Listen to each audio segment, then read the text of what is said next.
Canavan, though, let's bring you in on this here. Is it the thing here that, as I was remarking before, the thing that's important about legislation versus a, constitutional amendment is that you can change it, and that is possibly one of the things that people are most uncomfortable with about this voice?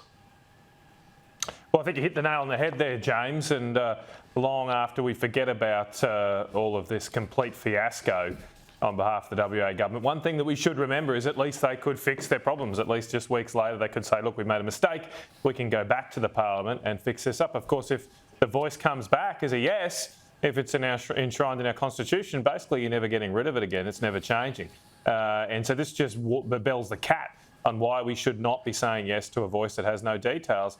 I mean, just today in the Senate, Penny Wong was asked a very simple question about whether the voice would make decisions based on a majority, on consensus, or issue different rulings like a court. And they can't even provide us this detail. So why should we give a government a blank check that governments always make mistakes, as we've seen here in WA, and we shouldn't be enshrining this in our Constitution? Can we also just add one more point too, James? That Please, this is not this issue over there in WA is not the craziest idea we've heard from voice advocates. We've heard that they should have a share of the GDP provided to Aboriginal Australians. We've heard official ideas in National Indigenous Association literature that somehow Indigenous Australians should get a 50% discount on tax. I mean, this is just one of a cavalcade of radical extreme ideas coming out of voice advocates here. And without the detail, without any way of rectifying mistakes like we've seen here in WA, people should definitely be very cautious, take a risk-averse approach and say no.